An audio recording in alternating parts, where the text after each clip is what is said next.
যুক্তরাষ্ট্রের new York সিটিতে চলছে বহুল কাঙ্ক্ষিত মেয়র নির্বাচনের ভোট গ্রহণ। বিগত ৩০ বছরের রেকর্ড ভেঙে কেন্দ্রে ছুটছেন ভোটাররা। মঙ্গলবার মার্কিন স্থানীয় সময় সন্ধ্যা ৬টা পর্যন্ত প্রায় ১৭.৫ লাখেরও বেশি মানুষ ভোট দিয়েছেন, যা চূড়ান্তভাবে ২০ লাখ ছাড়িয়ে যাবে বলে ধারণা করা হচ্ছে।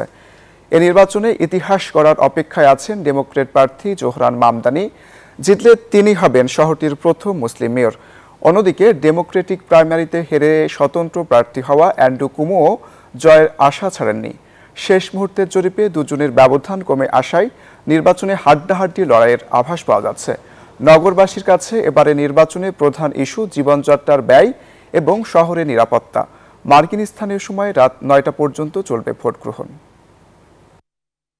যদি প্রতিক্রিয়া বলি যে অতীতের যে কোনো সময় থেকে এবারে বাংলাদেশিরা দলে দলে ভোট দিয়েছেন, অর্থাৎ এর আগে যে ভোট কেন্দ্রগুলোতে আমরা অনেক সিনিয়র সাংবাদিক এবং রাজনৈতিক বিশ্লেষক যারা আছে তাদের সাথে কথা বলেছি, এভাবে করে কোনো বাংলাদেশি যেভাবে করে ভোট দিয়েছে অতীতে কখনো হয়নি। শুধু বাংলাদেশি না, অর্থাৎ পৃথিবীর বিভিন্ন দেশের অভিবাসী যারা এখানে আছে এবং আপনি জানেন যে জেনারেশন টু জেনারেশন যারা এখানে বসবাস করছে, এইবারের ভোটারদের উপস্থিতি সবচেয়ে বেশি এবং সবচেয়ে বেশি রাজনীতির মাঠে, অর্থাৎ এই মেয়র নির্বাচনকে কেন্দ্র করে আপনি জানেন শুধু নিউ ইয়র্ক না, পুরো পৃথিবী কিন্তু তাকিয়ে আছে। কারণ এখানে ডেমোক্র্যাট থেকে যে জোহরান মামদানি যেভাবে করে অ্যানাউন্স করেছেন, আবার রাজনীতির মাঠে অর্থাৎ তিনি যদি মেয়র নির্বাচন হন সেক্ষেত্রে যে প্রতিশ্রুতিগুলো দিয়েছেন সেদিকে এক ধরনের ভাইব্রেন্ট তৈরি হয়েছে, যে অর্থাৎ নতুন করে যদি মেয়র হিসেবে জোহরান মামদানি আসে হয়তোবা সে তার প্রতিশ্রুতি পূরণ করতে পারবে। অন্যদিকে অ্যান্ড্রু কুমো কিন্তু পিছিয়ে নেই।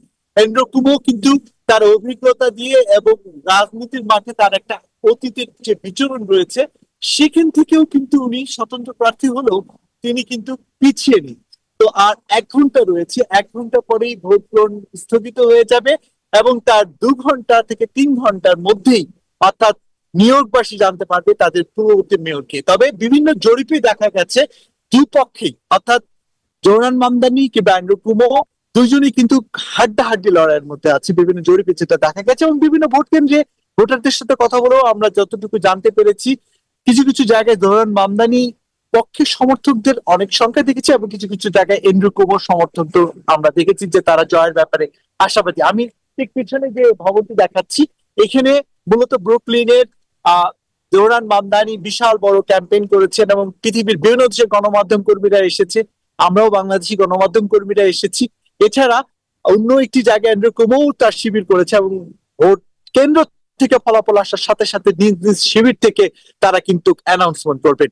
তো আর কয়েক ঘন্টার অপেক্ষা, তারপর দেখতে পাবে নিউ ইয়র্কবাসী তাদের নতুন মেয়র। এই ছিল এখানকার সর্বশেষ খবর।